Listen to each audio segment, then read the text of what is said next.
Good afternoon and welcome to the Assembly Committee on Commerce and Labor. Secretary, will you please take roll? Assembly members Anderson, Carter, Cole, Hardy, Howdigi, Kasama, Miller, Monroe Moreno, O'Neill, Roth, Torres Fawcett, Yeager, Urick, Chair Marzola. Here, please mark members present once they arrive. Welcome everyone that is here with us in Carson City, everyone in Las Vegas, and those tuning in over the internet. Today we will hear 4 bills: Senate Bill 128, Senate Bill 130, Senate Bill 198, and Senate Bill 294. Before we get started, I do have a few housekeeping announcements. Members of the public may provide their testimony in various ways, which are all listed on the agenda.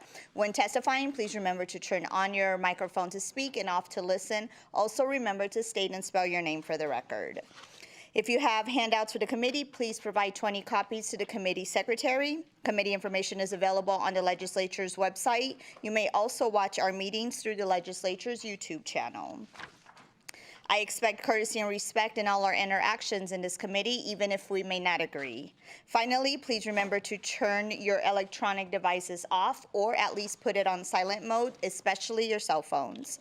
And with that, we will move to our first agenda item. I will now open a hearing on Senate Bill 128. This measure makes changes related to health care. Welcome, Senator Neal. Good afternoon, Assembly Committee on Commerce. I'm Senator Neal, here to present SB 128. I just want to start off with what was the public policy concern that actually brought forth SB 128. So in June of 2023, the American Medical Association called for more oversight over AI tools in regard to prior authorization. The policy called for insurers using AI to implement a fair process and to include physician review and other healthcare professionals. Cited in the AMA statement, they said that in 2022, Cigna had denied 300,000 claims, which spent about 1.2 seconds on the denial. And right after the AMA put out this statement around making sure that there was some kind of oversight, CBS then had a news story November 20th of 2023, citing United Health using a faulty AI tool that caused the death of 2 elderly patients.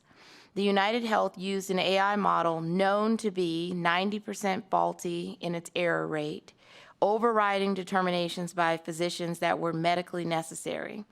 The tool which was used was Navi Health or NH Predict, which allowed United Health to discontinue payments that were related to patients.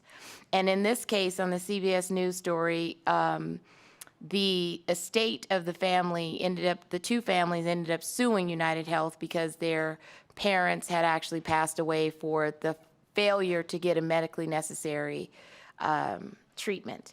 And so SB 128 basically goes after regulating and trying to put some kind of regulation around the prior authorization using an AI tool. So if you guys have the amendment I'm just going to cite to it on section 1, which basically says that the insurance company shall not solely utilize or employ or rely upon an artificial intelligence system. So basically, the provisions that are in section 1 through section 5 basically are trying to get at how are we going to regulate the use of AI tool within different insurance plans and models. And so the whole point and purpose of SB 128 in those sections are to make sure that when there is a medically necessary decision, that an AI tool is not just used, it actually can be a doctor, a PA, a nurse, or another medical physician that can actually have review and oversight to determine whether or not that is the appropriate decision. The rest of the bill gets into a different category, which starts in section 9, which actually was something that I found out in the interim around how we use stem cells and educating communities around stem cells related to the diagnosis of arthritis and osteoarthritis. So what I found out in this process was that as early as 2018, Mayo Clinic and their regenerative clinic have actually been using stem cells to repair cartilage. We've all heard that once you lose the cartilage, you can, number one, it can't be rebuilt. So there's a couple of advancements within stem cells, particularly if you catch it early, if you catch osteoarthritis early or arthritis early, that you can actually use your stem cells to repair your own cartilage, and you can use your own cartilage cells and your mesenchymal stem cells in order to reproduce that cartilage. What I found so interesting about this advancement in science was that how many doctors actually are educating their patients that it is potentially an option for you to use your stem cells to actually reproduce the cartilage. So this is how far we've advanced. It's almost like they basically, once the cartilage starts to grow, it can pinpoint the exact moment where it's growing, and it's like pausing so that it continues to grow inside of the body. And so it's just another opportunity and for folks who are at the early stage of arthritis to not get surgery, to not have a joint replacement, to actually go and use their own stem cells in order to regenerate the actual cartilage that's in your body. And this particular provision, Section 9, which pretty much goes all the way through the end of the bill, Section 11, was that I wanted to make sure that arthritis is one of the most commonly and heavily diagnosed conditions in American citizens, not just Nevadans. Just trying to make sure that there was at least a fighting chance for when you go to the doctor to at least learn about it and then have your primary care physician help you understand about what's the process to benefit. We mostly have stem cell opportunities related to cancer, blood cancers, but this is also something that's out there, and I wanted to make sure that we were educating. So the bill is twofold, and with that, I will open up for questions. Thank you, Senator, for your bill and your presentation. Committee members, are there any questions? Assemblymember Carter. Thank you. Senator Neal, with stem cell therapy, is it approved yet by the FDA? Thank you for the question, Senator Neal, for the record.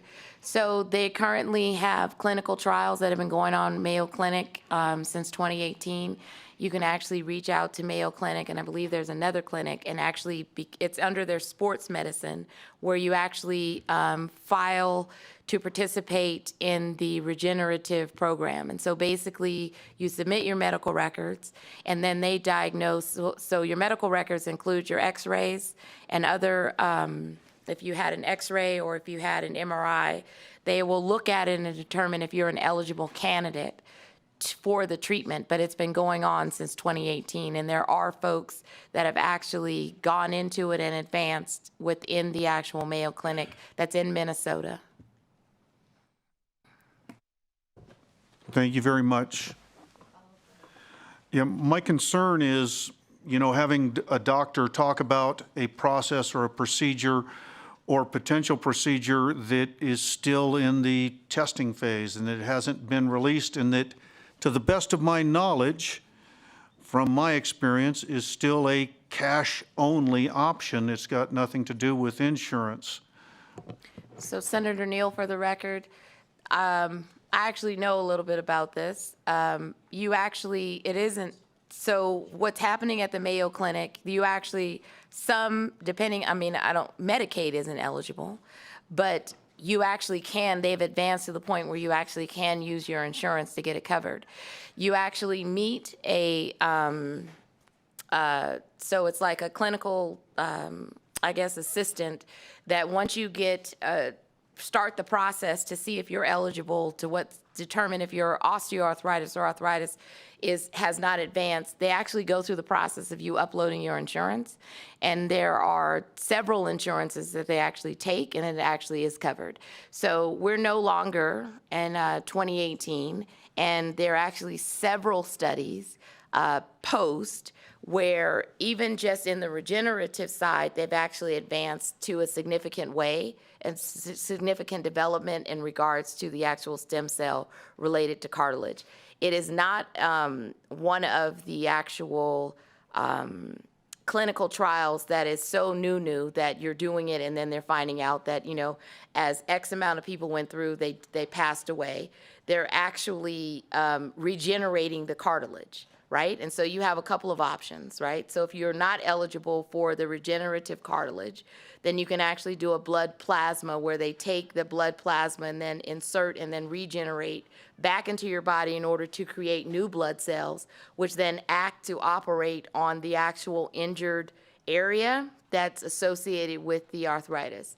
And so this is what I know, only because I've spent a lot of time, and I talked to Mayo Clinic, and I actually talked through the process on how it worked. I wouldn't say last summer, but the summer before, trying to really understand, because I was just, when I read that cartilage could be regenerated, I immediately was like, who's doing this, and where is this found, and how can I find out about this, and why doesn't everyone else know about this to avoid surgery? Assemblymember Kasama. Thank you, Chair. Thank you. Good to see you here. My question has to do with Section 9. The section here is, it says a physician or under Section 9.1. A physician or physician assistant shall discuss with the patient the potential use of stem cell therapy. Have you considered the word may, because it sounds like we're dictating what the doctor is going to prescribe, and it just seems to me like we want to leave that up to them, what they think is the best treatment. Thank you for the question, Senator Neal, for the record. No, I haven't actually, I'm not being disrespectful, but I haven't actually considered may because I want it to happen. I mean, I don't think, am I prescribing that you take the additional step to at least mention it to a patient that has arthritis or osteoarthritis? If you are more than likely a physician that has identified that, I am kind of adding that you should at least share that information if you know, or seek to find out, right? I mean, part of continuing medical education is to continue to be educated within your sphere and within your specialty, right? And so my viewpoint is, just like I said to Assemblyman Carter, I want regular citizens to know that you can actually, there's an alternative out there other than surgery if we catch it early.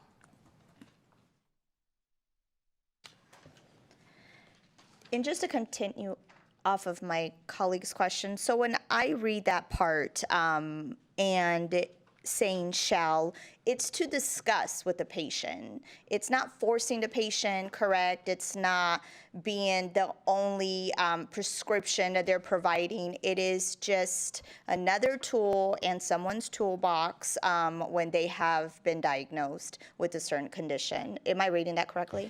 Yes, thank you for the question, Senator Neal. It is an educational piece. Thank you. Committee members, any additional questions? Assemblymember Cole. Hello, thank you, Chair. Thank you for being here. So my question is on your amendment. It looks to me from reading the amendment, and maybe I got this wrong, but that it's just on the Section 1, and it's not affecting Section 4 or Section 5, which has the same artificial intelligence thing. So is that the intent? So, Senator Neal, for the record, thank you for that question. That's actually my error, that I should have included it, and I was just going to update it after the hearing. You know, we're in deadline times and sitting in finance until Jesus comes back. And then we're trying to figure out how we're going to amend our own bills and then show up for a committee. But I did recognize that I needed to put the not in more than one place. Assemblymember Monroe Moreno. Seeing the world that we're living in, Jesus might be coming back sooner than later. I don't know if I should say amen to that or not. Committee members, any additional questions? I don't see any, Senator, so if you want to step back. We will begin with testimony in support of Senate Bill 128. Is there anyone in Carson City wishing to testify in support? I don't see anyone. Is there anyone in Las Vegas wishing to testify in support? Broadcast, is there anyone on the line? Testify in support for Senate Bill 128. Please press star 9 to take your place in the queue.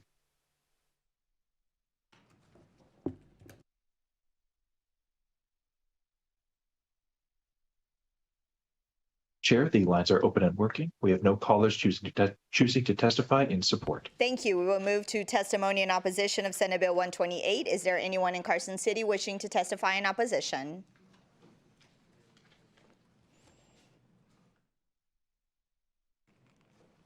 Welcome. Please remember to state and spell your name for the record. You have 2 minutes. I can't catch my breath, Chair. All right. Wiz Ruzar, Deputy State Director with American for Prosperity. We do want to start off and thank the bill sponsor for raising awareness around these issues. And we think her approach is in good faith. Unfortunately, in terms of the solution, we feel that the solution creates more of a problem. One, we believe that artificial intelligence is continuously helping and supplementing professionals in healthcare to make the best decisions, no different than human errors. As you have something first to market, you're going to have some glitches and some issues. I do think that this prescription of regulations that's introduced in this Senate bill, unfortunately, will deter a lot of investments in this area, particularly in the states, and it will basically keep professionals from being able to do their jobs. And then secondly, we truly think when it comes to healthcare, that if we regulate the market too much, we're also going to deter some of the brightest and best talents in the entire world and coming and making Nevada home to serve our community, which we desperately need. So we urge you to oppose Senate Bill 128 at this time, and we greatly appreciate your time. Thank you. Thank you for your testimony. Is there anyone else in Carson City wishing to testify in opposition? I don't see anyone. Is there anyone in Las Vegas wishing to testify in opposition? Broadcast, is there anyone on the line? To testify in opposition to Senate Bill 128, please press star 9 to take your place in the queue.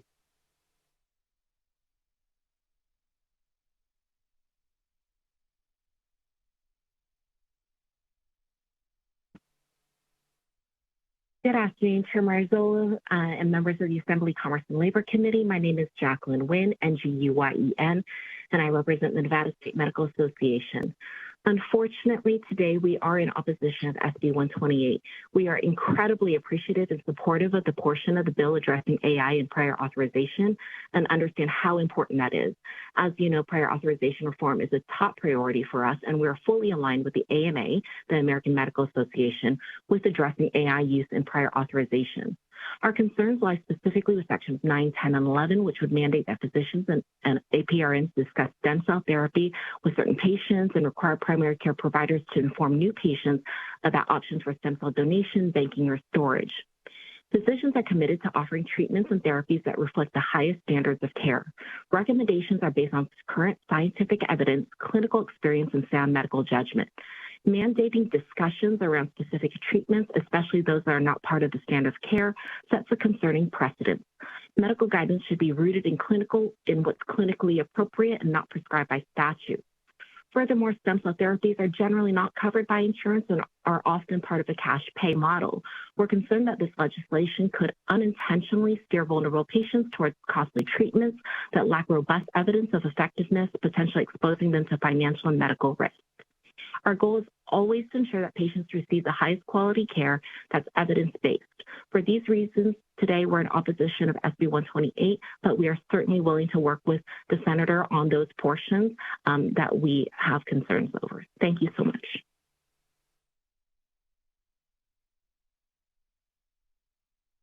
If you have recently joined and would like to testify in opposition to Senate Bill 128, please press star 9 to take your place in the queue.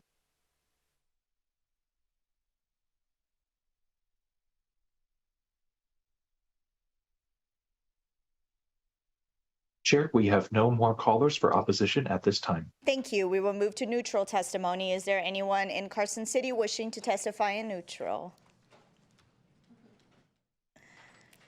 How are we today? Maybe again when you're ready. Thank you, Madam Chair, members of the committee. Adam Plain, P-L-A-I-N, with the Nevada Division of Insurance. The division is neutral on Senate Bill 128, specifically Section 1.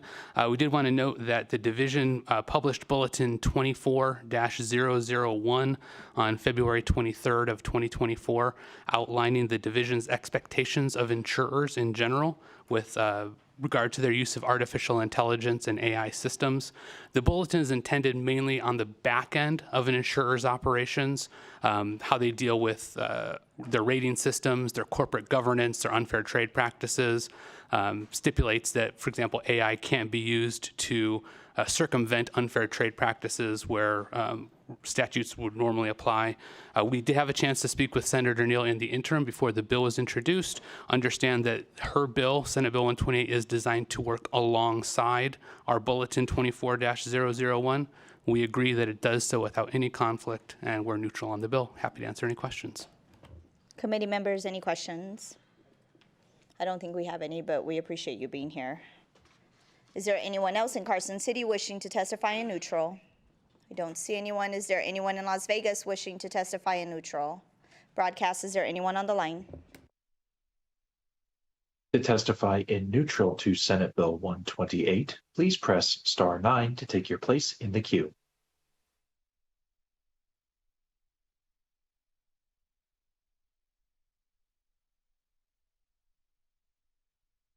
Chair, we have no callers for neutral.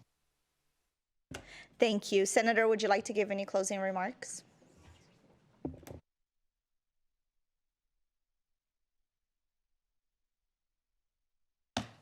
Thank you, Madam Chair, number one, for hearing this bill. I heard the opposition, and I've tried to work with the folks that were in opposition, but, well, one of them. The Medical Association, Ms. Nguyen, but I took provisions out that had stem cell in another bill in SB 192, and then this is where pretty much that language resides. And so ultimately, I was unwilling to remove that because I really strongly believe in that particular policy and having that discussion. And while I was sitting there, I also found out that CMS actually has some billing codes around these actual procedures, so they're not necessarily cash pay.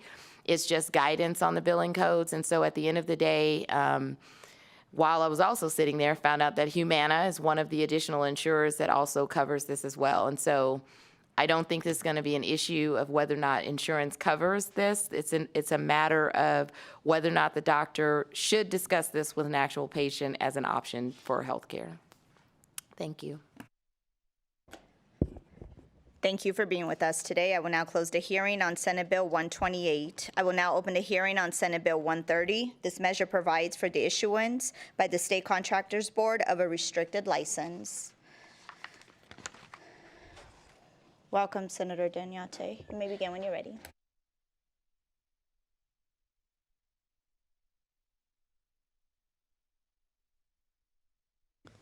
Thank you, Madam Chair, and good afternoon to the members of the Assembly Committee on Commerce and Labor. For the record, my name is Fabian Doniate, and I'm proud to represent Senate District 10 in the heart of Las Vegas. Today, we come before you to speak on Senate Bill 130, an act that creates a pathway for many of our contractors to operate fully licensed under the law. Today, I am proud to be joined by my friend Peter Guzman, who serves as the president of the Latin Chamber of Commerce, and we also have Dave from the State Contractors Board here to answer any questions that the committee may have. Senate Bill 130 is a bill that would seek to establish through the State Contractors Board a restricted license type that would allow a person to perform work in a residential remodeling or certain other specialty trades. This new licensure shall have less requirements than a contractor's license pursuant to NRS 624, but have certain restrictions. And the license should establish a pathway to an unrestricted license, a contractor's license, as we will describe later on. So a bit of the background on what we're aiming to accomplish today. We've seen that over the years that Nevada has experienced a significant construction boom over the last decade, so much so that many people have always joked that the construction cone is our state flower. But this boom has also created thousands of jobs, and many Nevadans have been working in our construction industry. When we examine the demographics of construction workers, we see that many of them are Hispanic and overrepresented in this industry, and it's clear that many of them would like to open up their own business one day and work legally. However, many of these folks face barriers due to the 4-year experience requirements that we've talked about over the years. Experience that can be, of course, be gained abroad or any informal helpers, which we've seen also in our community. And so, Madam Chair, at this time, I would like to go ahead and pass it over to Mr. Guzman to talk more about how this affects folks here locally, and then Dave has a few remarks more to talk about the bill. Thank you. Good afternoon, Chair Mazzola and members of the committee. My name is Peter Guzman, and I am president of the Latin Chamber of Commerce. Let me first say thank you all for serving our great state, and thank you for allowing me to present. This is truly democracy on full display. I want to thank Senator Doñate and the Nevada State Contractors Board for their collaboration with the Latin Chamber in crafting SB 130. This isn't just a bill, it's a chance for hardworking Nevadans, those individuals with ambition in their hearts and calluses on their hands, to finally take that next brave leap. We're talking about the aspiring entrepreneur, perhaps working a day job while perfecting their craft on evenings and weekends, dreaming of the day they can proudly say, "This is my business." This bill is for them, the little guy with big dreams. Imagine the small local handyman, the one your neighbors trust, who pours his heart out into every small repair, every minor renovation.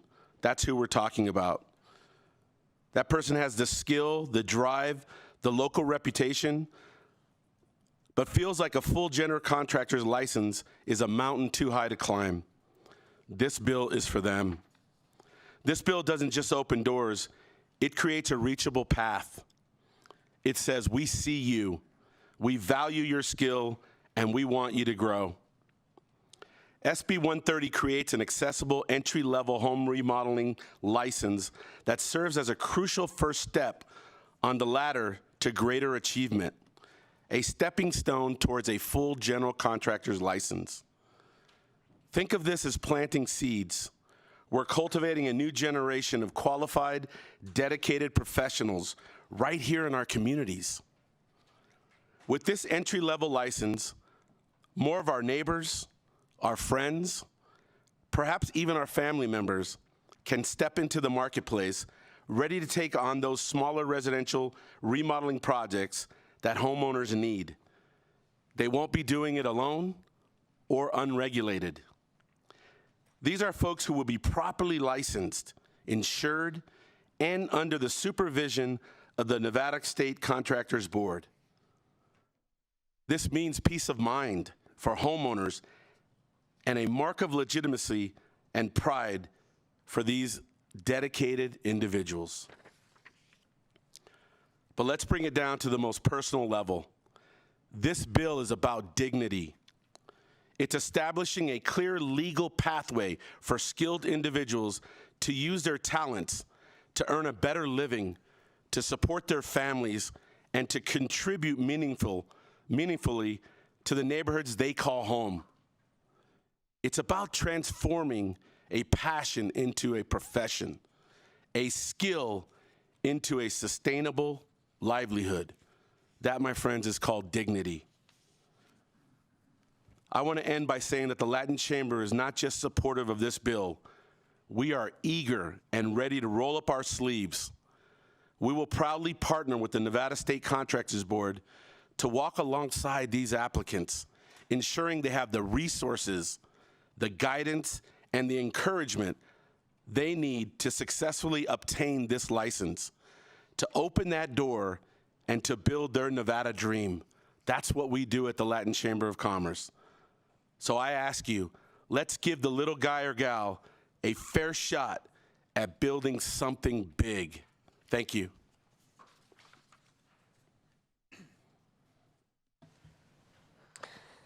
Thank you, and good afternoon, Chair Marzola and members of the committee. My name's David Behar for the record. I'm the current executive officer for the Nevada State Contractors Board, and I'm also here today in support of SB 130. One of the issues frequently raised with our board is that our pathway to licensure has often been way too restrictive, particularly as it relates to single-family residential work. Because this barrier has often been an obstacle to many that perform that type of work, it's resulted in individuals engaging in unlicensed contracting, and it's also placed our consumers at risk because they often are then forced to hire less expensive labor in the hopes of saving money for projects. This approach offers no protections to our consumers if they're harmed, and it creates a problematic cycle with individuals who do this type of work from ever gaining necessary experience to become an actual licensed contractor.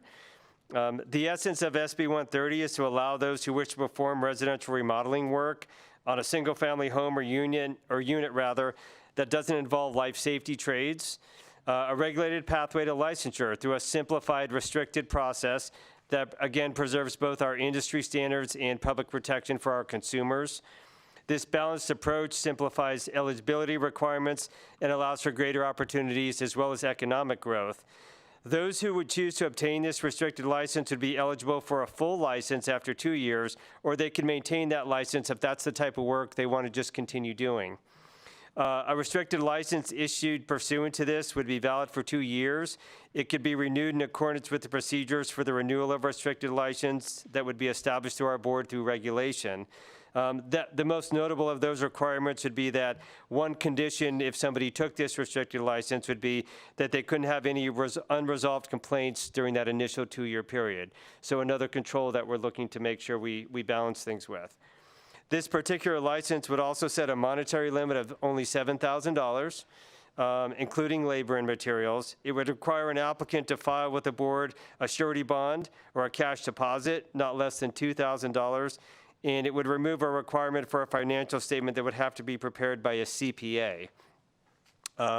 Again, we feel this measured approach helps address a need within our industry and our communities, but it also assures that the mission of our board, which is to protect the health, safety, and welfare of the public, most importantly, is also met.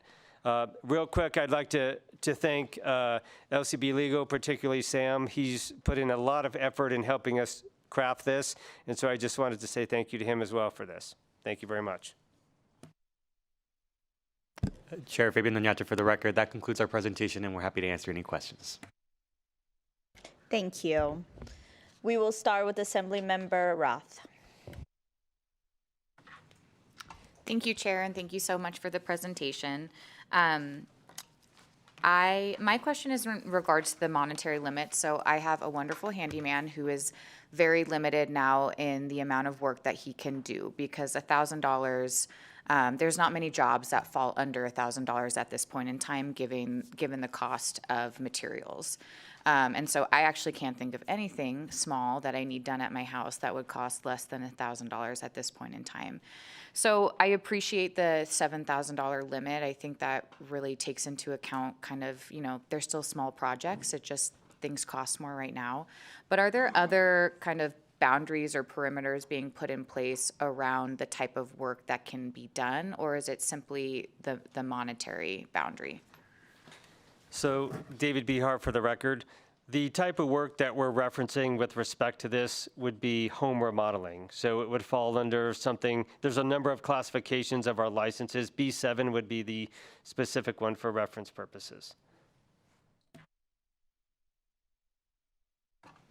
Thank you. And just for my understanding, like what is included in B7? Are there restrictions under that? Is like electrical work? I assume you'd have to be licensed for that separately. If you could just clarify that. David Behar for the record. So this would not allow somebody to come in to do life safety trades, which would include electrical, plumbing, HVAC. fire sprinklers, things of that nature, because that requires a specialty trade to come in and do that, and that's the most dangerous type of work. This would allow somebody to come into your residence to do the type of work that I believe you're referencing, your tile, your painting, home remodel work that, again, those are the people out there doing it probably already that we want to allow this opportunity. Assemblymember Carter. Thank you. Can you explain to me what the difference between this and a handyman license is?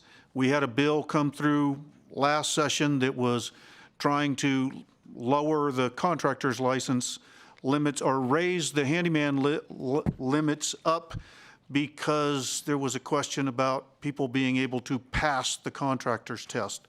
So what's the difference between the two, and is there testing involved in this new licensure program? David Behart for the record.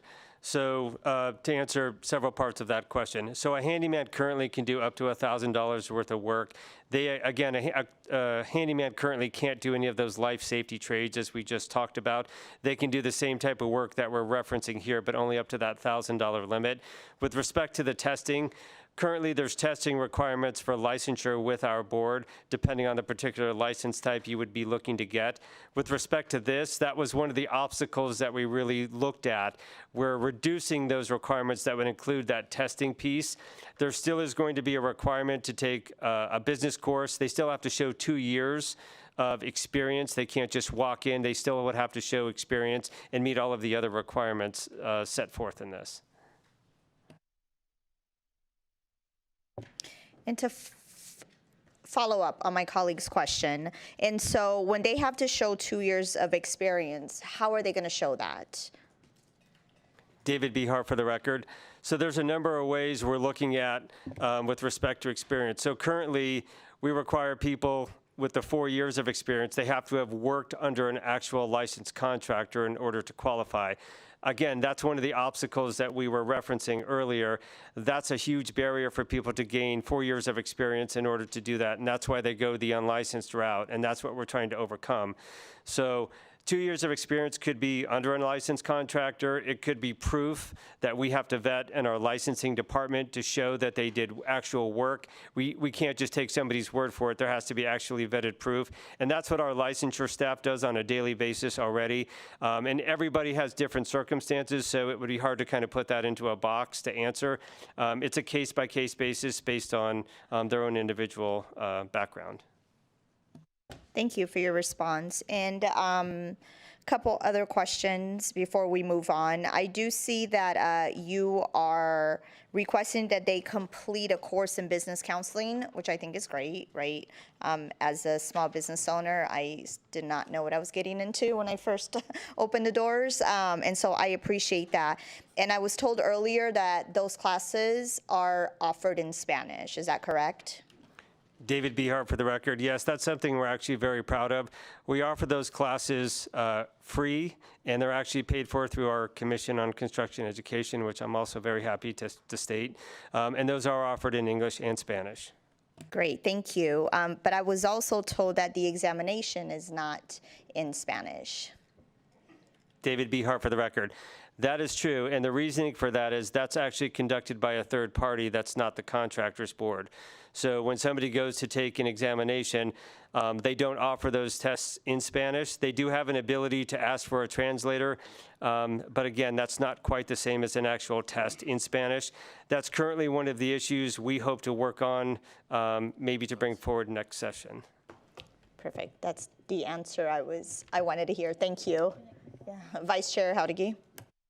Thank you. I just want to follow up on that. Is there an alternative? Can the contractors board come up with their own version of the test in Spanish? And do you know that test is currently timed, right? So if you do have an interpreter, that's going to eat into the time that you're allotted to take the test? David Behart for the record. So there's a number of factors. We have different situations. If people need more time for a variety of reasons, they're afforded that if there's a justifiable reason. Again, that's controlled by the testing company, not by our board. And I'm sorry, could you repeat the second part of your question? You're contracted with a company who runs, is there only one company who administers the test in Nevada, or are there other companies, and do any of those companies administer the tests in multiple languages? Again, David Behart for the record. Currently, we utilize one company and they do the testing for all of ours. There would be other opportunities to explore to maybe utilize other companies that do that type of testing. But we also utilize NASCLA, which is the National Organization for Contractors, and we use them as another resource, and we're currently in talks with them to try to see if we can identify other companies that do that type of testing. Go ahead. Thank you. And just the last part, do you know if any of the other companies administer the test in other languages? David Behart for the record. I'm not certain of that as I sit here right now. Committee members, any additional questions? Member Cole. Thank you for the presentation. I like this approach to the handyman bill issue that seems to have happened in every session for the last several sessions. So my question is on the business counseling aspect. My thought is you have handymans who are out there doing the right thing. They're, under that $1,000 limit. They've got their own business license. They're doing all of this. And they're running their own businesses, and maybe they've done it for years now. So is there a way to provide maybe an exception for that person who can say they've been doing all of these great business-related things to not have to do the business counseling? Or maybe the business counseling doesn't do what I think it does. So that's my question. David Behart for the record. What we've found historically is oftentimes we encounter individuals who are amazing at their individual trade, but they don't understand the business aspect of running something. And that's where the harm comes to consumers, because they take money or they do stuff out of scope. That's why we encourage that everybody go through that particular course, even if it's a refresher for people. We actually use it as another tool for individuals that are licensed contractors as well. Peter Guzman, president of the Latin Chamber. Just to piggyback on that, because I'm antsy about that one because it's so important at our chamber. We have a whole library of business counseling courses, all free of charge. We have been encouraging it for our handymen especially because, quite frankly, they do okay out there, but they don't know how to manage that money and manage the business side of it. And we are all about that so that they can continue to be successful, not just for a year or 6 months, but for a long time. Committee members, any additional questions? I don't see any, so if you want to, Senator. Madam Chair, Fabian Nuñate for the record. I just wanted to clarify, there's one thing that we left off. I think it was kind of to Assemblyman Carter's question, and I just want to make sure that I answered this before we left off for testimony. The proposal that you see before you, you probably asked the same question that I asked earlier during the session, which was, there have been discussions over the last previous session, this upcoming session, as Assemblywoman mentioned, of how do we ensure that the folks that are doing the work are doing it correctly, right, and so forth. There have been proposals to shift, of course, the monetary limit of the amount that has been referenced earlier today. The question that I asked was, well, how do I do this legally, right? How do we afford people to be able to be in compliance so that we can monitor them versus catching them at the end where folks are submitting complaints to us? And so this proposal maintains that, right? It maintains the integrity of the monetary limit. We're not touching it. This just allows the folks that have that somewhat of a level of training to come forward and actually be in compliance so that we can investigate and so forth. Whereas right now it's kind of a free-for-all as we're seeing. So it's a proposal that meets folks in the middle and addresses everyone's questions.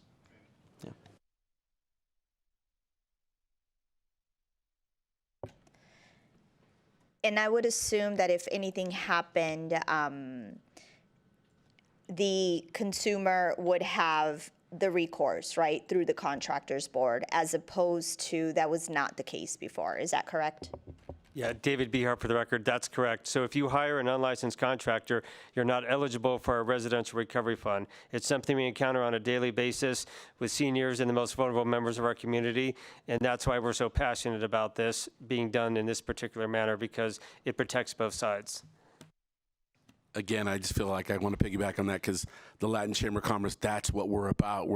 We want these folks to be licensed, doing business the right way, to be successful in every part of their life. Can I have you state your name? Sorry, my first time presenting. Peter Guzman, president of the Latin Chamber of Commerce. Thank you. You're doing great, no problem. Committee members, any questions? I don't see any, so if you guys want to step back. We will start with testimony in support of Senate Bill 130. Is there anyone in Carson City wishing to testify in support? Please remember to state and spell your name for the record. You each have 2 minutes. Thank you, Madam Chair. Alexis Motorex with the Nevada Chapter Associated General Contractors, ALEXIS MOTAREX. We represent the commercial construction industry in northern Nevada, and we are here today in support of SB 130. This is a thoughtful approach that strikes a balance between easing the barriers to entry to starting a business in construction while also protecting the consumer and the integrity of the industry, and we urge your support. Thank you. Good afternoon, Chair Marzola and members of the committee. For the record, Trevor Parrish with the Vegas Chamber, here in support of SB 130, as providing for this restricted license helps lower the barriers to entry to become a contractor and helps workers get that real-world experience that is necessary in this line of work. We'd like to thank the bill sponsor for bringing this forward, and we thank you for your time and consideration. Thank you, Madam Chair. My name is Maurice Washington for AFP, Americans for Prosperity, Legislative Liaison. We also are in support of SB 130. We appreciate the Contractors Board and the Senator working on this bill to provide a pathway for skilled workers to perfect their craft and also get a restricted license. We appreciate the fact that the monetary funds or monetary cap is flexible, and we also appreciate the fact that you've given opportunity for those that want to provide for their families and protect the public safety. In this bill, we think this bill is well crafted, well thought out, and therefore Americans for Prosperity support this bill. Hi, committee members. Victoria Supple, representing the Nevada Builders Alliance. Nevada Builders Alliance is in strong support of SB 130, and thanks Senator Danyate and the co-presenters for working on this bill and bringing it forward. Nevada's construction industry is currently facing a multifaceted workforce challenge. An aging workforce coupled with a shortage of new entrants has serious implications for future labor and capacity and productivity. SB 130 serves as an innovative solution to address these challenges by streamlining and supporting Nevadans to enter and grow in the construction industry and protect consumers as well. We urge the committee to support this bill and recognizing its potential to revitalize our construction sector. Thank you for your testimony. Is there anyone else in Carson City wishing to testify in support? I don't see anyone. Is there anyone in Las Vegas wishing to testify in support of Senate Bill 130?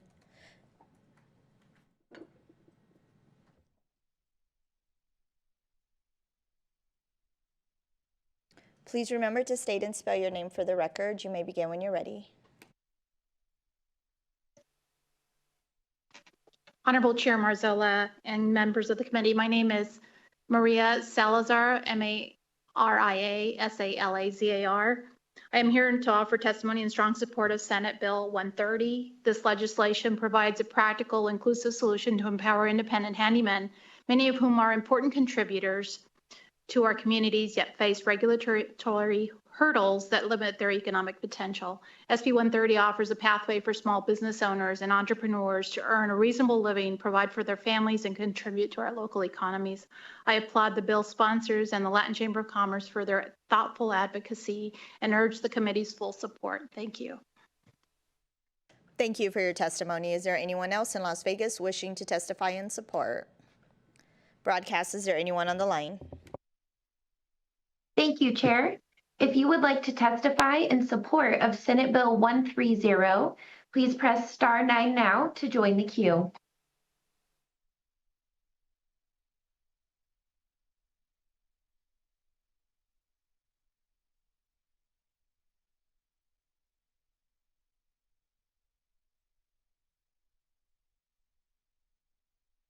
Good afternoon, committee chair and members. My name is Diana Diaz, D-I-A-N-A-D-I-A-Z, and I am testifying today in support of Senate Bill 130. I commend the sponsor and co-sponsors, as well as the Latin Chamber of Commerce, for bringing attention to this very important issue, and I respectfully urge your support of this bill. Thank you.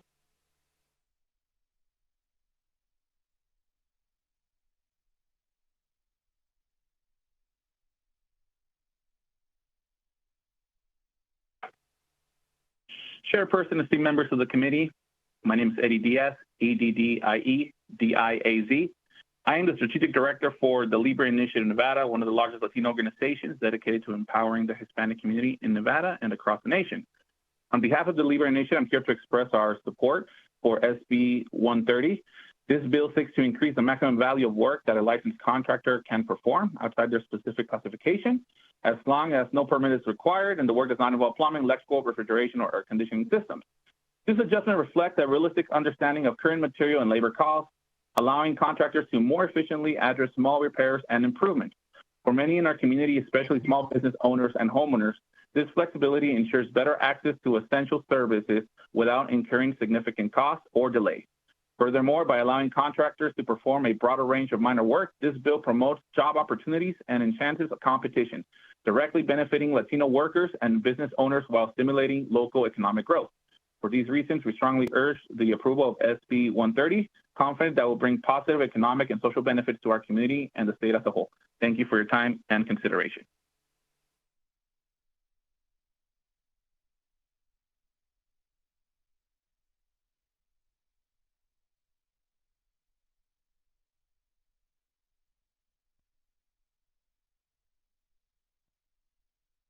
Caller ending in 605, please press *6 to unmute yourself and begin.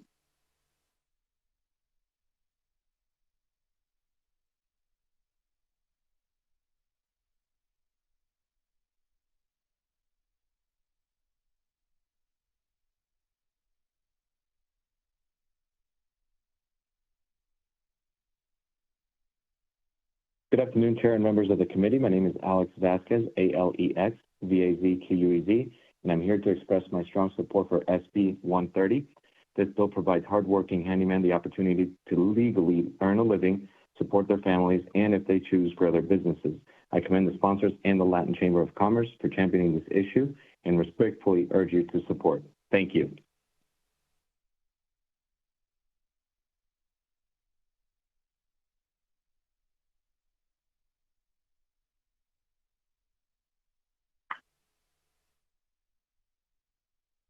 Good afternoon. My name is Linda Madrill. I'm here in support of Senate Bill 130. This bill means a lot to those people who often go unheard and are just trying to make an honest living. Thank you to the bill supporters and the Latin Chamber of Commerce for pushing this.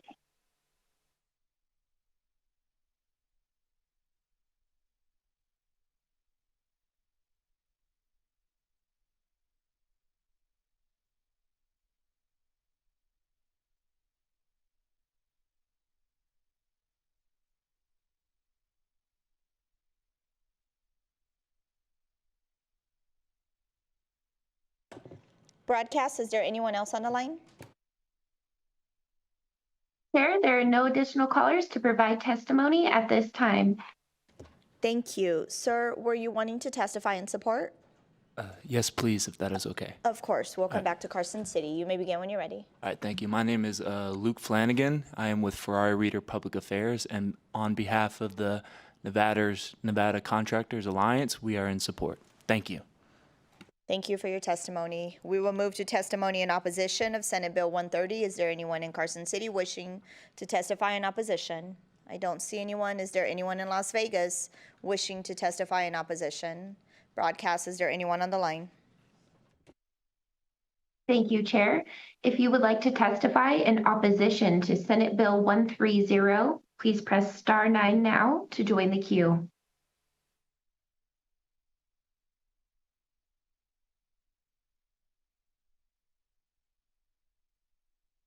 Chair, it appears we have no callers for opposition. Thank you. We will move to neutral testimony. Is there anyone in Carson City wishing to testify in neutral?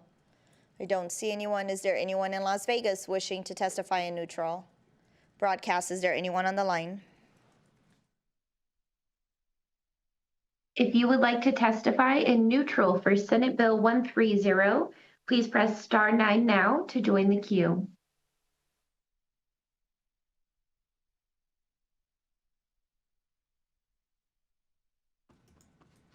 Chair, there are no callers for neutral at this time. Thank you. Senator, would you like to give any closing remarks? I will now close the hearing on Senate Bill 130.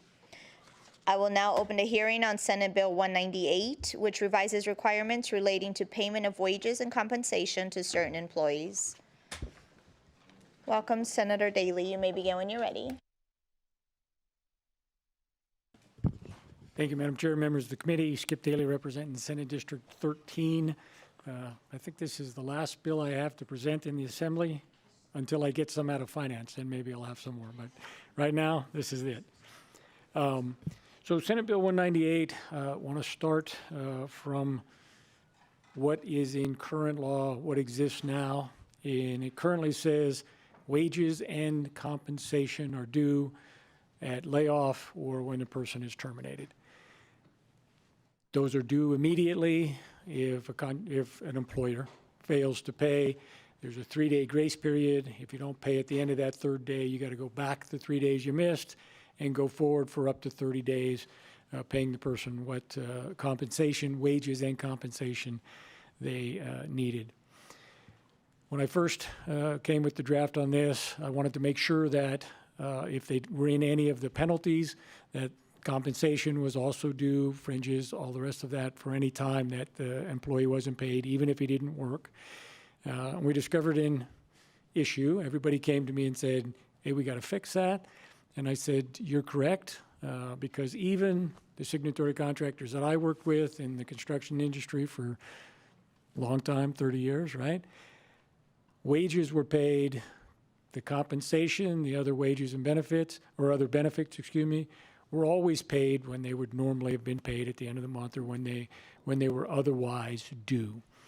So in the course of this, what we're trying to fix, and I have a communication here from the Labor Commissioner, I'll read you the pertinent parts, and the Labor Commissioner wrote, as written, NRS 608-0201 requires wages and compensation already earned and unpaid at the time of termination be due immediately. The Office of the Labor Commissioner currently interprets both wages and any other compensation due to the employee that was terminated is owed to them immediately upon termination, and then the penalty would kick in. This would include any unpaid compensation other than wages. So recognizing that it's been that way for a long time, virtually nobody does it, not even contractors that we dealt with, other people that may have dealt with. No one pays the benefits at the same time. So everybody kind of ignored that part of it. So what I'm trying to do in this bill is two things. I want to give an incentive for employers to pay on time, but I also want to fix that other compensation problem so that people won't continue to be in compliance, or at least now that they know about it, they're on notice, and if they do it and don't do it, they're asking for that additional problem. Before they could have claimed ignorance, but after we've having this conversation here in this bill, in this building, very few people will be able to make that claim. So what we're doing in Section 1, wages was already defined in NRS 608-020. We add a new definition for compensation that's earned and unpaid at the time of discharge must be paid in the same manner and on the same day which the employee would have regularly been paid that compensation. It's very similar to the language is if an employee quits, they're not due their pay and compensation immediately. It would be paid when they normally would have been paid, the next Friday or whatever it might have been. So we kind of paralleled that language on the other compensation. We give a further defined compensation for this section to mean any bonuses, agreements to share profits, fringe benefits, matching contributions to a plan, authorized 401k basically, or other similar contribution that employer has agreed to pay an employee. And then they redraft a little bit of their language, LCB stuff there on the next changes. Then when you get into Section 2, so wages earned and unpaid at the time the employer's resignation or quitting, that's where they add the language where it would have been paid when it was regularly done, and they add that compensation into that section as well. The compensation on sub 2 there, just before you get to sub 3, refers back to the amendment that we put in. If you go to NRS 608-020, there is no definition for compensation, but it is in the bill, so that's the reference they're making there. And then Section 3, on the part that I wanted to try to give an employer incentive to pay on time, Current law has always said that you have 3 days as basically a grace period. The reason that I wanted to bring the bill in the original draft was going to cut that down to 1 day, because you have employers who say, when an employee goes to them and says, hey, I want my layoff check, and the employer says, I have 3 days. I'll get it to you in 3 days. Come back in 3 days. And I just thought that was unfair. Most of the employers that I deal with or I dealt with when I was still working for the union, our collective bargaining agreement said that day, penalties started the next day. If you didn't pay, the employees, and we collected that money through grievances if we needed to, but I never had an employer said I wasn't going to pay for 3 days. Other employers not covered, state laws, the 3 days, so I wanted to bring that down to 1 day, but I agreed to move it back to the 3 days, but I did increase the penalty, so it would be, instead of straight time, it would be paid at time and 1/2 for 8 hours or any portion thereof of the day, up to the 30 days, whichever occurred first. So that's the penalty part that the opposition is going to come up and say, well, we don't want to have to pay that overtime, and we don't want to pay it for a whole day, just a part day if someone was part-time. And I said, pay them into 3 days, and there's no problem. But they're ignoring the part that they will also now be on the hook for the compensation part of it, which none of them, when I asked every single employer that I could ask, are you paying the compensation immediately or just the wages? Everybody said just the wages. So I think we got an issue that we need to fix there, and I think it'd be in everybody's interest for us to fix this, make it clear, make it so that people could actually comply with the law and move forward. You can see the rest of the information regarding the penalties. We tried to make it clear that you're obviously owed wages and compensation for the time that you actually worked but weren't paid. Subsection 3 there on page 4 makes it clear that if you get into the penalty portion of it, where you didn't work, you're still owed the benefits and the various things as if you did. So you're not only owed the wages for the time you didn't work, but you would be owed the benefits for the time that you didn't work as well. And then subsection 4 is clarifying language LCB added in to help give some guidance. Is if you're paid hourly, it's pretty easy to figure out your time and a half. If you're paid on a salary, there's a formula there on how that is done, and I think it matches what the federal laws are to make those calculations. If you're paid on a salary basis, what the time and a half rate would be based on your salary. That's the bill. I'm happy to answer any questions. I wanted to give that little bit of history. I wanted to preempt a little bit some of the opposition, which is fine. They'll come up and do their stuff. Maybe someone can ask them if they're actually paying the benefits at the same time. Every time I asked, they said no. Does that conclude your presentation, Yes. Senator? Thank you. Committee members, are there any questions? Assemblymember Urick. Thank you, Chair. Thank you, Senator. It's good to see you here today. I'm looking at the new definition of and the separation of, as you discussed, the wages and the compensation including in Section 3A arrangements to share profits. So I hate to totally personalize this, but just out of experience, my concern with that is, for example, I've got 140 employees, and I have a pretty elaborate, it's one of my great privileges to be able to offer a profit sharing plan to my employees.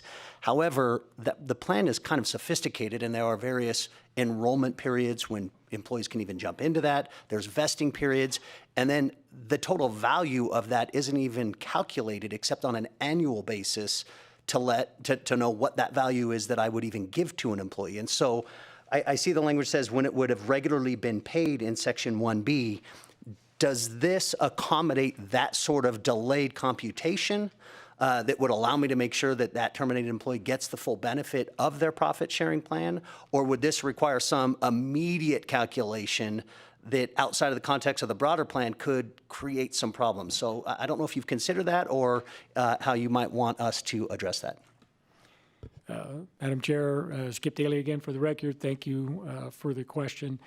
And my understanding is that in the scenario you just gave would be that when it was normally paid. It doesn't say at the end of the month, at the end of the week. The same thing as if a person is quits And if they only get paid once a month, then they're not going to get their pay until they would normally have been paid.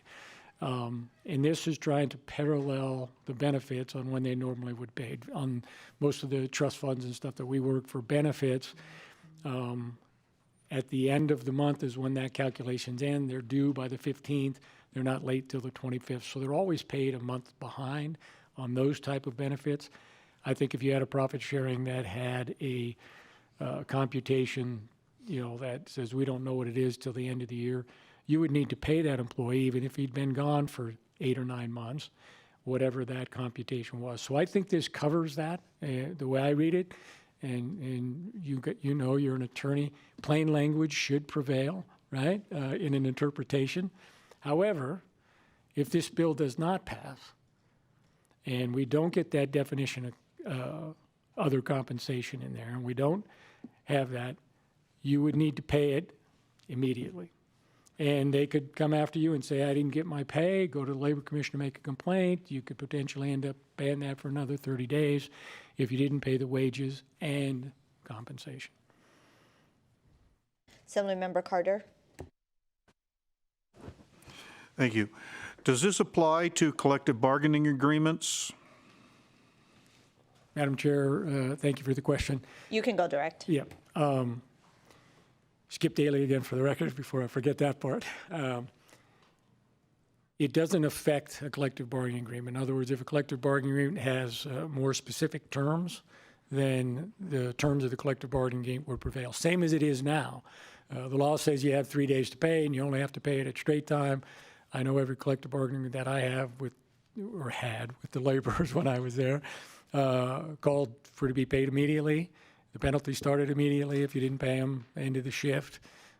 There was always a little room for extenuating circumstances, and you had to pay them at time and a half for every day or portion thereof. That's where I took some of that language from. So it doesn't affect superseding language in a collective bargaining agreement. Members, any additional questions? I don't see any. If you want to step back so we can start testimony in support of Senate Bill 198. Is there anyone in Carson City wishing to testify in support? You may begin when you're ready. Good afternoon, Chair Marzola and members of the committee. My name is Alex Noriega, representing the Nevada State AFL-CIO. We are in full support of Senator Daly's bill. Thank you. Thank you for your testimony. Is there anyone else in Carson City wishing to testify in support? I don't see anyone. Is there anyone in Las Vegas wishing to testify in support? Broadcast, is there anyone on the line? To testify in support for Senate Bill 198, please press star 9 to take your place in the queue.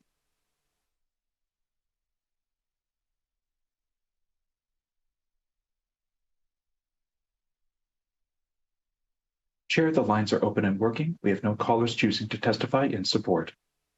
Thank you. We will move to testimony in opposition. Is there anyone in Carson City wishing to testify in opposition of Senate Bill 198?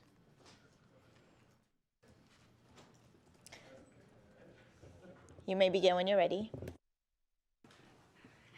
Thank you, Chair Marzola and committee members.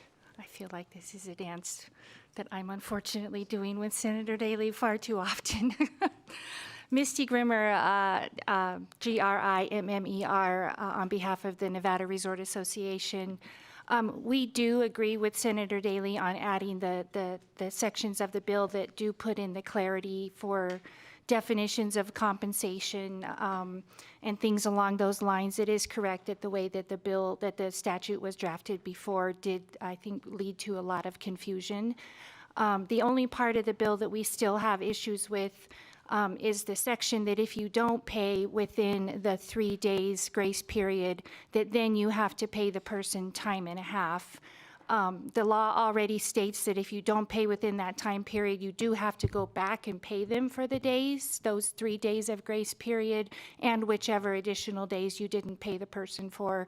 And so we feel like having to pay that back pay is penalty enough for the employers. And so it's really only the time and a half portion that we still have a little grief with. Thank you. Good afternoon, Madam Chair, members of the committee. Paul Moradkin, KHAN with the Vegas Chamber. To reiterate the points made by my colleague from the Nevada Resort Association on SB 198, our concern is Section 3, subsection C, because of the compounding of the 8 hours and the time and a half in regards to those penalties that would be created by the bill. We do want to thank Senator Daly. I know he has been nothing but patient and gracious with the business community trying to resolve these issues on SB 198. So I do want to acknowledge his efforts trying to get us to a point of resolution. But unfortunately, we're not able to do that with the penalty section of the bill. Thank you so much. Thank you, Chair Marzola and members of the committee. My name is Emily Osterberg, Osterberg, and I'm here representing the Henderson Chamber of Commerce and our over 2,000 members, most of which are small businesses, to express our opposition for SB 198. We would also like to thank the bill's sponsor for his willingness to work with stakeholders. However, we are concerned with the penalty of a time and a half of an hourly wage that a business could be fined. Most of our members are small businesses, don't necessarily have an HR department to help with these issues, and a fine like that could really harm them. So for these reasons, we urge you to oppose SB 198. Thank you. Good afternoon, Chair, members of the committee. Peter Saba, SAB as in Bravo A, and I'm the Senior Government Affairs Manager for the Nevada Restaurant Association. We just want to ditto the rest of the business community. Thank you for your testimony. Is there anyone else in Carson City wishing to testify in opposition? I don't see anyone. Is there anyone in Las Vegas wishing to testify in opposition? Broadcast, is there anyone on the line? To testify in opposition to Senate Bill 198, please press star 9 to take your place in the queue.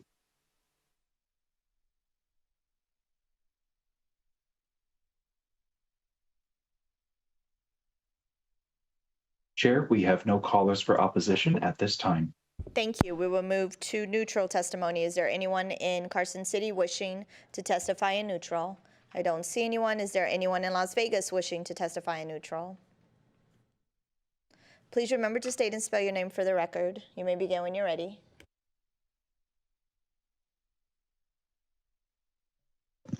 Good afternoon, Chair, committee members. This is Brett Harris, Nevada Labor Commissioner for the record.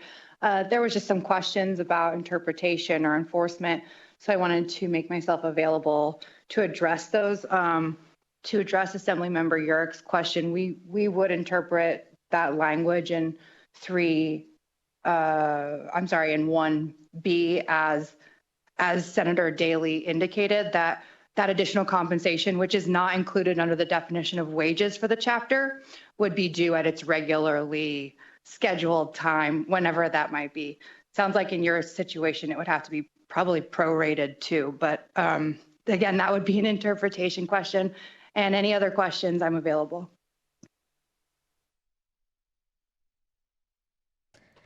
I don't believe we have any questions, but thank you.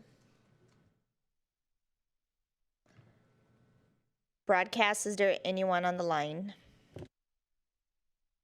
Testify in neutral to Senate Bill 198, please press star 9 to take your place in the queue.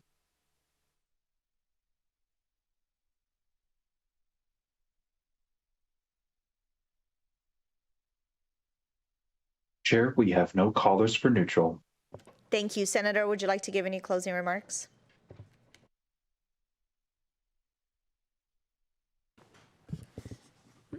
Skip Daly again for the record, very quickly, Madam Chair, yes. And I try to work with everybody on both sides. And of course, I understand human nature is to say, well, we want to take the parts that clear things up for us, but we don't want the other part. To me, that's not the definition of compromise. I made some changes, stuck with the 3 days, did some things to try to address some of their concerns. But all or nothing, like I said last time, and the other one is not compromise. And if the bill doesn't pass, I think everybody has issues and haven't been currently following the law. So I hope that we can get this done. I appreciate your time, and I got to head down to committee. Thank you again. Thank you to Senator for presenting with us today. I will now close the hearing on Senate Bill 198.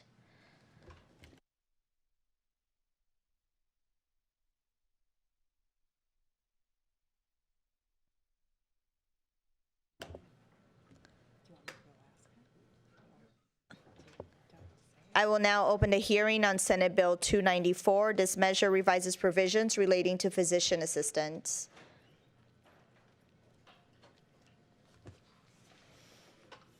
Good afternoon. Are you presenting alone, or are we waiting for the senator? Yes, it's going to be just me. Senator Flores is chairing Senate Government Affairs right now, so he is occupied. But Victoria Supple, for the record, Victoria, of Argentum Partners, representing the Nevada Academy of Physician Assistants, also known as NAPA. NAPA represents the physician assistants, otherwise known as PAs, in Nevada.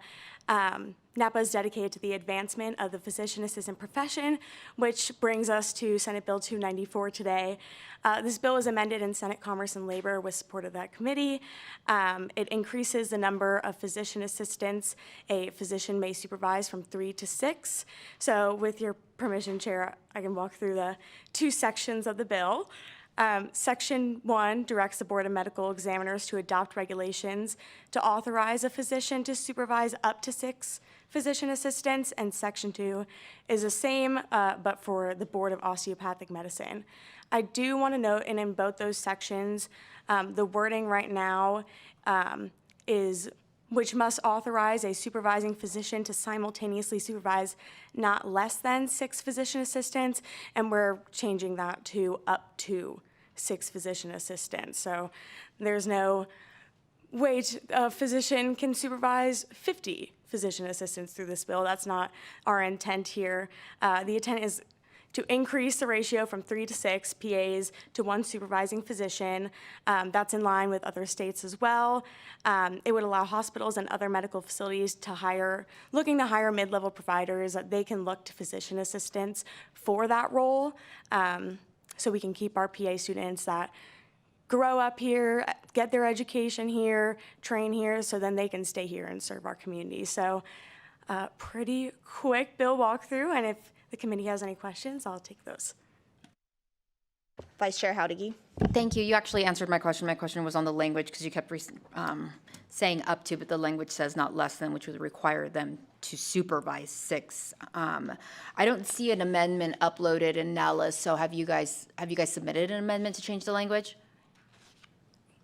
Or a conceptual amendment? Victoria Supple, for the record, through you, Chair Marzola, to Assemblymember Howdiggy. You can go direct. Okay, thank you. We haven't submitted an amendment. We've discussed with LCB. It was mentioned on the floor with Senator Flores when that passed. So we're going to send this language in to LCB as well to make sure that it's clear. Members, any additional questions? Assemblymember Cole. Hi, thank you, Chair. So my question is it possible right now for a physician who has 3 and they want more, is it possible for them to apply to the medical board and say, hey, I'd like to have another 1 or 2 or 3, and what that pathway would look like if it is allowed? Thank you. Victoria Supple, for the record. Assemblymember Cole, you currently can apply to supervise more than 3 physicians. I'm not sure the exact application process that goes through each of the boards for that. I know there's only a select few with requirements, I think, just determined by each board for those. But currently, right now, you can. It's not widespread, used often by many physicians in the state. Assemblymember Urick. Thank you, Chair, for the opportunity to ask a question. Thank you for the presentation. So I think I get what's going on. My question is, when we talk about supervision in this ratio, is it that a doctor can supervise 6 people over, like, in general, or would this also permit a doctor, for example, in an emergency room setting or something like that, to supervise 6 people, like, on the same shift at the same time? Are there any ratios there that currently exist that this might alter? Victoria Supple, for the record. Assemblymember Urick, there's currently different regulations for hospitals, but not specifically related to how many physician assistants can be supervised on a shift. That's not in regulation currently, since it's just 3, and a physician currently with 3 PAs can have those 3 PAs on a shift that they're supervising. So if that's something that's desired, that could also be changed still through this regulation, this bill, that the Board of Medical Examiners or the Board of Osteopathic Medicine can put that border in their regulation. In that process, that'll go in the interim. Thank you. And I maybe what you're suggesting is that this, and I don't know if it is, I apologize, I'm still trying to understand how this is regulated. Does it exist in current regulations? Because, for example, I can imagine a scenario where, for example, in a clinic where they're doing training or some pro bono services that where it's a little bit easier to supervise 6 or more PAs versus the scenario that I gave, like, for example, in an emergency room setting. My concern would be, is this open up the door where some of the organizations might be able to try to reduce that, forced to gain profits, more PAs to work in a setting where that lack of direct, lower ratioed supervision could potentially compromise the healthcare. So I guess the clarification I'm seeking is that addressed? Are those concerns addressed through the regulatory process right now, or would they be with this bill? Victoria Supple for the record. They're currently not addressed in regulation. The bill does not address that either, but could be discussions in that, just not directed in this bill language. Members, any additional questions? I don't see any. I do have one. Can you tell me how many other states have the ratio of 6 physician assistants? Victoria Supple for the record. 7 states allow 6. 6 or more, that is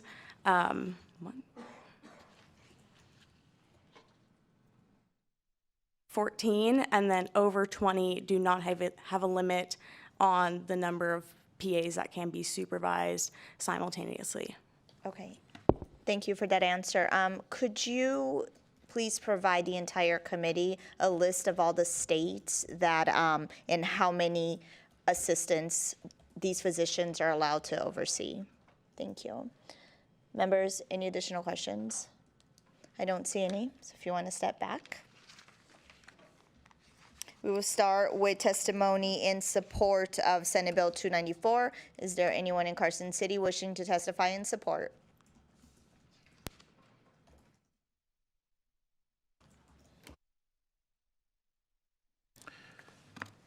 Wiz Rizard, W-I-Z-R-O-U-Z-A-R-D, Deputy State Director with American for Prosperity, and I thank you, Chair and committee members, for allowing this bill to be heard here today. We stand in strong support of SB 294. Fun fact here, according to the Nevada Public Health Institute, Nevada ranks 45th for active physicians per 100,000 populations. We believe that this bill helps Nevada starts to move in a different direction in ensuring that our healthcare delivery system has the talent and more important, the streamlined processes to ensure that every Nevadan has access to healthcare and the personnel are skilled and trained to do so. And we believe that this bill does a remarkable job on creating a pathway for physician assistants to absolutely contribute to the healthcare system as well. And I greatly appreciate the bill sponsor. He couldn't be here today, but we had extensive talk with him about this. And we're super excited to hopefully see this get a work session and support by you all. Thank you. Thank you for your testimony. Is there anyone else in Carson City wishing to testify in support? I don't see anyone. There's no one in Las Vegas. Broadcast, is there anyone on the line? Thank you, Chair. If you would like to testify in support of Senate Bill 294, please press star 9 to join the queue.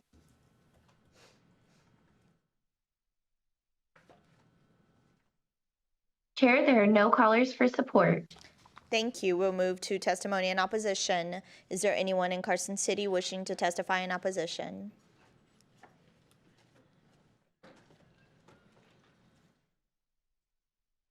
You may begin when you're ready. Thank you, and good afternoon, Chair Marzola and members of the committee. For the record, Trevor Parrish with the Vegas Chamber. The Chamber still has concerns associated with Senate Bill 294 revolving around the mandated ratios. Although we recognize the need to grow our healthcare workforce, we believe this bill may have some unintended consequences that ought to urge caution. By removing longstanding supervisory requirements for physician assistants, this bill may introduce uncertainty that could lead to a lower quality of care and disproportionately affect small and independent practices. Smaller clinics, which often operate on tight margins, employ only one or two physician assistants, and serve our communities in most need, may now face unclear oversight responsibilities, greater liability exposure, and administrative burdens that they are not equipped to manage, making it much more difficult to hire and employ physician assistants. As a result, many of these practices may simply opt out of hiring PAs altogether. Again, we appreciate the committee's time and consideration today on SB 294. Thank you. Good afternoon, Chair and committee members. Cassidy Wilson, WILSON. I am representing the Nevada State Society of Anesthesiologists. I just want to ditto Trevor's comments. Thank you. Thank you for your testimony. Is there anyone else in Carson City wishing to testify in opposition? I don't see anyone. Is there anyone in Las Vegas wishing to testify in opposition? Broadcast, is there anyone on the line? If you would like to testify in opposition to Senate Bill 294, please press star 9 to join the queue.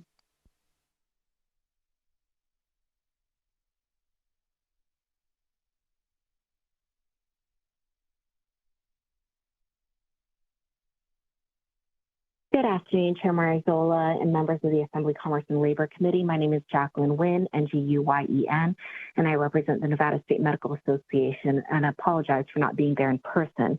The NSMA opposes SB 294 because we believe it seeks to solve a problem that does not exist. More importantly, the bill risks undermining patient care and could have unintended negative consequences for physicians in our state. According just to the DME, there are nearly 14,000 licensed MDs and 1,700 physician assistants in Nevada. This suggests that there are ample opportunities for PAs to find supervising physicians. In cases, particularly in rural areas, where maybe a higher supervision ratio may be needed, there's already an existing and effective process.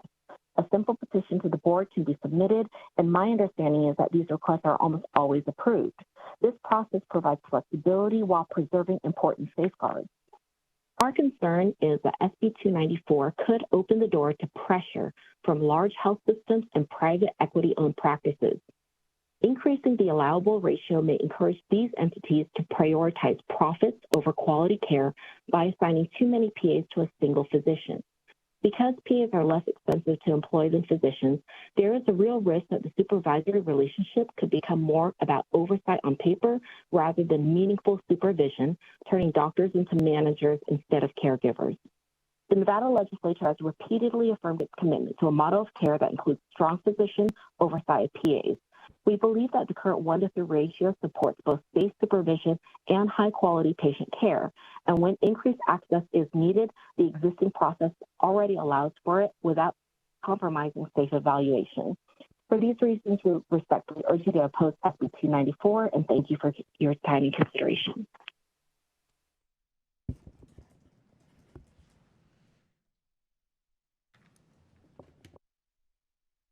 Chair, there is no additional testimony at this time. Thank you. We'll move to neutral testimony. Is there anyone in Carson City wishing to testify in neutral? I don't see anyone. There's no one in Las Vegas. Broadcast, is there anyone on the line? Chair, there are no callers to provide testimony at this time. Thank you. Senator, would you like to give any closing remarks?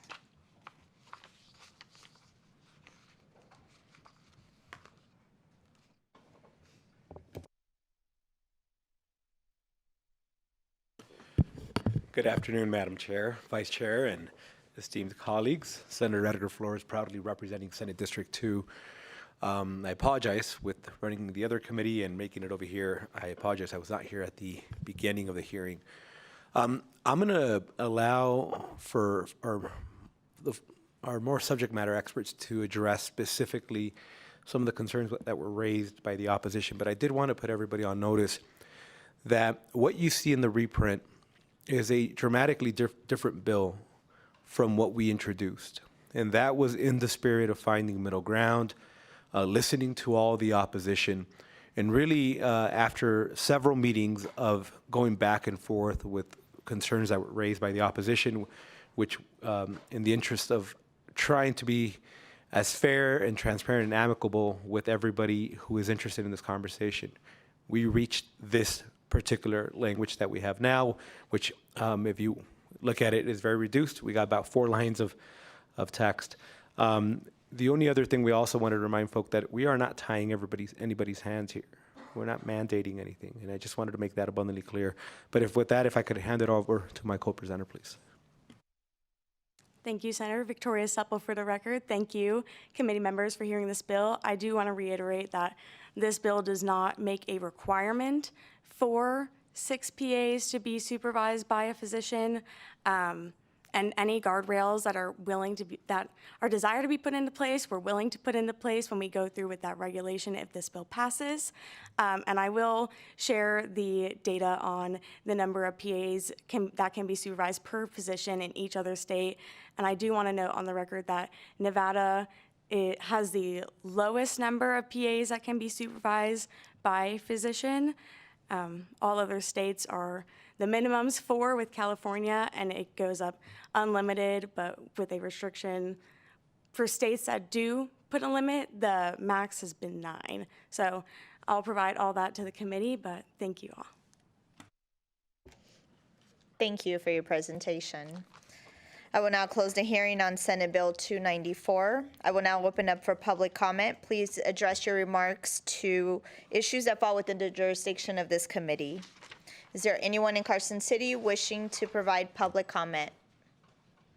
I don't see anyone. I don't see anyone in Las Vegas. Broadcast, is there anyone on the line?